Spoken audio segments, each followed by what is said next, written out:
Hello दोस्तों, आप सबका स्वागत है मेरी एक और brand new anime explain video में। दोस्तों, अगर आपने जुजुत्सु काइसेन या फिर चेनसो मैन जैसे एनीमे देखे हैं तो आज का ये एनीमे एक्सप्लेन वीडियो आपको बहुत ज़्यादा पसंद आने वाला है। और गाइस, वीडियो देखने के बाद ना वीडियो को लाइक कर देना और चैनल को सब्सक्राइब करना मत भूलना यार। अपने भाई के चैनल को थोड़ा सपोर्ट करो। एपिसोड की शुरुआत में हमें कुछ लोग दिखाए जाते हैं और एक कैदी दिखाया जाता है जो कि हमारा मेन कैरेक्टर होता है जिसका नाम गाबेमारो है। और आज उसका सर काटकर मजिस्ट्रेट ऑफिस के लोग उसे सजा देने वाले हैं। जो लोग गाबेमारो को सजा देने वाले हैं उनमें से एक उससे पूछता है कि क्या तुम्हारी कोई आखिरी इच्छा है, जिसके बाद गाबेमारो जवाब देता है कि नहीं, मेरी कोई भी आखिरी इच्छा नहीं है। फिर एक आदमी उसके सर पर काफी बार तलवार मारता है उसका सर काटने के लिए, लेकिन गाबेमारो का सर नहीं कटता है बल्कि उल्टा तलवार ही टूट जाती है, जिसे देखकर सब शॉक हो जाते हैं। और गाबेमारो बोलता है, मैं क्यों नहीं मर सकता, मेरी इस जिंदगी से कोई लगाव नहीं है मुझे। मैंने आज तक बेहिसाब लोगों को मारा है, मैं ज़्यादा जीने की उम्मीद भी नहीं रखता हूँ। उसके बाद सीन चेंज होता है एक प्रिजन में, जहाँ पर एक लड़की बोलती है कि तुम्हारा नाम गाबेमारो है और तुम एक शिनोबी हो इवागाकुरे विलेज से, और तुमने अपने बचपन से ही जान लेने की टेक्निक्स ही सीखी हैं। वैसे दोस्तों, शिनोबी का मतलब निंजा होता है।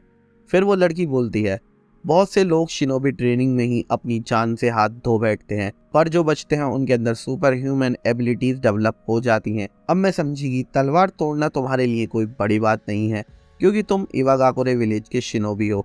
जिसके बाद गाबेमारू बोलता है कि तुम सही बोल रही हो, और वैसे भी वैसी तलवार से निपटने के लिए तो मुझे किसी निंजुत्सु तक यूज करने की जरूरत नहीं पड़ी। दोस्तों, निंजुत्सु यहाँ पर निंजा टेक्निक्स को बोला गया है। फिर वो लड़की गाबेमारू को निंजुत्सु दिखाने के लिए बोलती है, लेकिन गाबेमारू उसे मना कर देता है। उसके बाद सीन चेंज होता है अगले दिन, जहाँ पर हम गाबेमारू को दूसरी तरह से सजा मिलते हुए देखते हैं, जिसमें कि उसकी पूरी बॉडी पर आग की लपटों में जलाया जाता है, जो कि बहुत ही ज्यादा पेनफुल तरीका है किसी को भी एग्जीक्यूट करने का। पर उन आग की लपटों में जलने के बाद भी गाबेमारू को कुछ नहीं होता है और वो फिर से बच जाता है। उसके बाद हम फिर से प्रिजन में गाबेमारू को देखते हैं और वो उस लड़की से बोलता है, मैं बचने की कोशिश नहीं कर रहा हूँ। और वो बोलता है कि हो सके तो तुम ही मुझे मार दो। जिसके बाद वो लड़की बोलती है, मेरा काम इवेंट्स को रिकॉर्ड करना है, तो तुम और बताओ अपने बारे में मुझे। गाबेमारू बताता है कि मेरा बैकग्राउंड कुछ इतना इंटरेस्टिंग नहीं है। मेरे पेरेंट्स को बचपन में ही विलेज चीफ ने मार दिया था। मुझे नहीं पता कि क्यों मारा और मुझे कुछ फर्क भी नहीं पड़ता। मेरा कोई सपना नहीं है, और वैसे भी शिनोबी का कोई पर्पस नहीं होता है। वो बस मारते हैं उन्हें जिन्हें उन्हें मारने के लिए बोला जाता है। और मैं क्यों पकड़ा गया? दरअसल मैं अपने विलेज छोड़ने की कोशिश कर रहा था, पर मैं अपनी आखिरी जॉब पर पकड़ा गया जब मेरे साथ के शिनोबी ने ही मुझे धोखा दे दिया। मुझे पता है ये विलेज चीफ ने ही कराया है, क्योंकि विलेज छोड़ना किसी को भी अलाउड नहीं है। फिर वो लड़की पूछती है कि आखिर तुम विलेज छोड़ना ही क्यों चाहते थे? जिसके बाद सीन चेंज हो जाता है अगले दिन पर, जहाँ पर गाबेमारू को फिर से नए तरीके से सजा देने की कोशिश करी जाती है, जिसमें उसकी टांगों को दो बुल्स से बांध दिया जाता है और उन दोनों बुल्स को अपोजिट डायरेक्शन में खींचने के लिए भेजा जाता है, जिससे कि उसकी टांगे और बॉडी के दो हिस्से हो जाएं। लेकिन ये सजा भी फेल हो जाती है और दोनों बुल गाबेमारू के पैरों में आ जाते हैं। जिसके बाद मजिस्ट्रेट ऑफिस का हेड और बुल्स लाने के लिए बोलता है, और वो इवेंट्स रिकॉर्ड करने वाली लड़की गाबेमारू के पास जाकर उससे बोलती है, ये कुछ अजीब है, तुम बोलते हो कि तुम मरना चाहते हो, पर मुझे ऐसा लग रहा है कि तुम बार बार खुद को मरने से रोक रहे हो। और वो फिर से गाबेमारू से पूछती है कि आखिर तुम विलेज छोड़ना ही क्यों चाहते थे? क्या तुम आज मेरे इस सवाल का जवाब दोगे? जिसके बाद गाबेमारू बोलता है, मैं विलेज कुछ मज़ेदार रीज़न की वजह से नहीं छोड़ना चाहता था। मैं पूरे इवागाकुरे विलेज में बेस्ट शिनोबी था, और इसलिए मैं विलेज चीफ की बेटी से भी आसानी से शादी कर ली थी मैंने। पर विलेज चीफ की बेटी बहुत बड़ी इडियट निकली। मुझे समझ ही नहीं आया कि विलेज चीफ की बेटी ऐसी कैसे बन गई। वो एकदम बेपरवाह थी, भोली थी और आशरा लेने वाली लड़की थी। उसने मेरी ज़िंदगी बहुत पेचीदा कर दी थी। वो मुझे प्रे करने के लिए बोलती थी और मेरे जूते घर के बाहर उतारने के लिए बोलती थी, और भी ऐसी बहुत सारी बचकानी हरकतें करती थी। मैं उससे बहुत तंग हो गया था और मैं अपनी बढ़त नहीं खोना चाहता था। जिसके बाद मैंने विलेज चीफ को सब बोला, पर विलेज चीफ ने मुझे एक लास्ट काम दे दिया, और मुझे पता था कि ये सब मुझे फंसाने की ही चाल है, पर मैं ये भी जानता था कि कहीं भी मैं जाऊं इवागाकुरे विलेज के शिनोबी मेरा हर जगह पीछा करेंगे। अगर मैं आज भी बच गया तो इसलिए मैंने भागने की कोशिश नहीं करी और पकड़ा गया। देखा, कुछ इंटरेस्टिंग रीजन नहीं था मेरा विलेज छोड़ने का। फिर सीन चेंज होता है, जहाँ पर इवेंट रिकॉर्ड करने वाली लड़की एक आदमी के साथ चल रही है और वो आदमी उसको बोलता है कि तुम्हें यानी एक लड़की को उसके मैटर में इन्वॉल्व नहीं होना चाहिए। और फिर वो रुककर बोलता है कि क्या तुम्हें उसका नाम भी पता है? जिसके बाद वो लड़की बोलती है वो गाबेमारू है ना, इवागाकुरे विलेज का शिनोबी। फिर वो बोलता है मैं उसके दूसरे नाम की बात कर रहा हूँ, गाबेमारू द हॉलो, जिसके पास हार्ट नहीं है, ब्लड नहीं है और उसे किसी की भी परवाह नहीं है। वो एक ऐसा मॉन्स्टर है जिसने अपने अरेस्ट होने के टाइम पे भी 20 लोगों को मार दिया था। फिर वो आदमी बोलता है कि ऐसी अफवाहें हैं कि इवागाकुरे के शिनोबी ने अमृत पिया होता है। अमृत एक ऐसी मेडिसिन है जो कि किसी को भी इमोर्टल बना देती है, जो कि शिनसेकियो में मिलती है। उसके बाद वो आदमी उस लड़की से माफी मांगता है इतना ज्यादा बोलने के लिए और बोलता है कि गाबेमारू बहुत डेंजरस है। जिसके बाद वो लड़की बोलती है कि क्या तुम्हें पूरा यकीन है? आखिर क्यों एक हॉलो मैन जो कि कुछ फील नहीं करता वो क्यों फाइट बैक करेगा और 20 लोगों को मार देगा?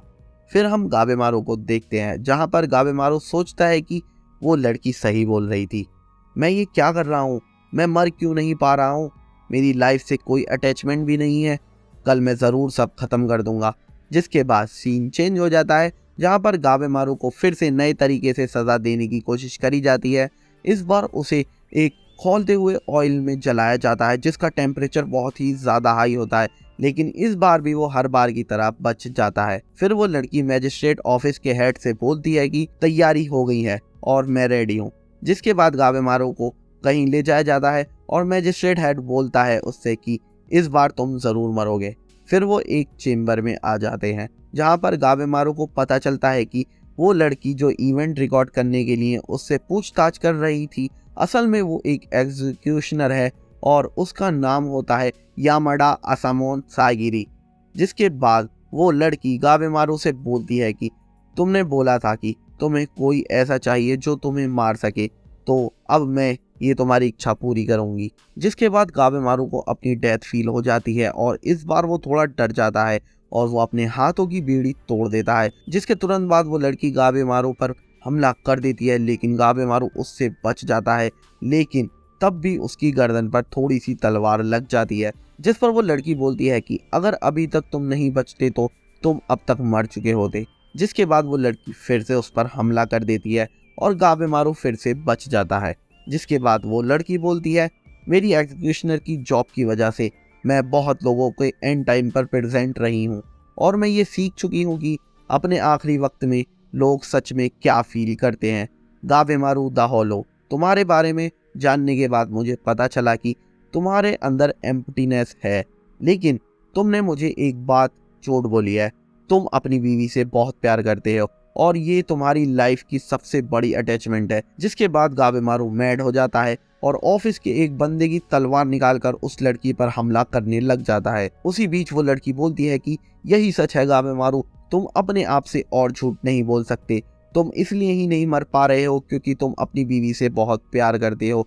जिसके बाद गाबेमारू उसे शट अप बोलता है और बोलता है कि मैं सिर्फ हॉलो हूँ। जिसके बाद हमें गाबेमारू का पास्ट दिखाया जाता है और उसकी बीवी से रिलेटेड मेमोरीज दिखाई जाती हैं, जिसमें हमें पता चलता है कि वो लड़की सही बोल रही होती है और गाबेमारू अपनी बीवी से बहुत प्यार करता है और वो विलेज भी इसीलिए छोड़ना चाहता है ताकि वो अपनी बीवी के साथ एक नॉर्मल लाइफ जी सके। फिर हमें प्रेजेंट दिखाया जाता है, जहाँ पर गाबेमारू उस लड़की से लड़ रहा होता है अभी और बोलता है कि चाहे मैं कितनी भी कोशिश कर लूं, मैं मॉन्स्टर ही रहूंगा, मैं कभी भी नॉर्मल ह्यूमन नहीं बन सकता, ये इम्पॉसिबल है। लेकिन तभी हम देखते हैं वो लड़की बोलती है कि ये पॉसिबल है। जिसके बाद गाबेमारू अटैक करते हुए रुक जाता है। जिसके बाद वो लड़की गाबेमारू से बोलती है कि ये एक ऑफिशियल पार्डन लेटर है जो कि कंट्री के हेड की तरफ से है और इसके बाद कोई भी तुम्हारा कुछ नहीं बिगाड़ सकता, ना कि मैजिस्ट्रेट ऑफिस के लोग और ना ही विलेज के लोग। यहाँ तक कि तुम्हें इससे प्रोटेक्शन भी मिलेगी, पर इसकी एक कंडीशन है। जिसके बाद वो लड़की गाबेमारू को एक मिस्टीरियस लैंड के बारे में बताती है, जिसे पुराने टाइम से ही पैराडाइज या हेवन बोला जाता था, जहाँ पर सुंदर आवाजें गाते हुए सुनी जा सकती हैं। ऐसा बोला जाता है कि अमृत जो कि इमॉर्टैलिटी मेडिसिन है जिससे कोई भी अमर हो सकता है, वो शिनसेक्यो में मिलती है। वो बोलती है हायर अप्स ने वहाँ पर सर्च पार्टी भी भेजी थी अमृत की तलाश में, लेकिन सर्च पार्टी वहाँ से कभी नहीं लौटी, बस कुछ फ्लावर्स बन के डेड बॉडीज लौटी। जिसे सुनकर गाबेमारू बोलता है ये तो परियों की कहानियों की तरह है, जिस पर वो लड़की बोलती है कि सब यही बिलीव करते हैं कि ये सिर्फ परियों की कहानी ही है जब तक उन्होंने वो फ्लावर मैन नहीं देखा होता है। फिर हमें पता चलता है कि किंगडम के हेड कुछ लोगों को ऑर्डर देते हैं कि और एक सर्च पार्टी बनाओ और इस बार स्किल्ड और पावरफुल लोगों को चुनो और क्रिमिनल्स को इकट्ठा करो और जो भी अमृत ढूंढ कर लाएगा उसकी ज़िंदगी बख्श दी जाएगी।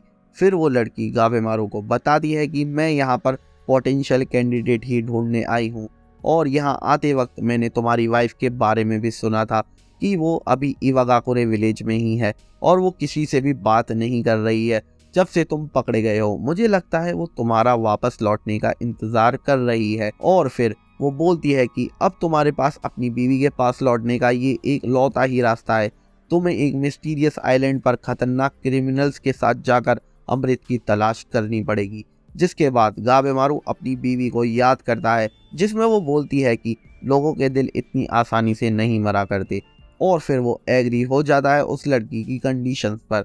लेकिन फिर हम देखते हैं कि मैजिस्ट्रेट ऑफिस का हेड उस पार्डन लेटर को मानने से मना कर देता है और वो बोलता है कि मैं इसे मारूंगा यहीं पर। फिर गाबेमारू उस लड़की से बोलता है क्या तुम्हें निंजुत्सु देखना है, और उसके बाद गाबेमारू बोलता है निन्पो एस्थेटिक ब्लेज। जिसके बाद सभी लोग जमीन पर पड़े दिखाई देते हैं और वो लड़की मैजिस्ट्रेट ऑफिस की गर्दन पर तलवार लेके खड़ी होती है, जिसके बाद वो डर जाता है। फिर गाबेमारू बोलता है कि मैं अमृत ढूंढूंगा, अब मैं कुछ भी करूंगा, इससे फर्क नहीं पड़ता मुझे मिस्टीरियस आइलैंड पर जाना है या क्रिमिनल्स के साथ काम करना है, मैं जिंदा वापस आऊंगा अपनी बीवी के लिए। और इसी के साथ हमारा ये एपिसोड खत्म हो जाता है। गाइस आपको वीडियो पसंद आई हो तो वीडियो को लाइक ज़रूर करना यार, चैनल को सब्सक्राइब कर देना, मुझे सपोर्ट करो थोड़ा, और इतने बाकी वीडियोस भी देख लो।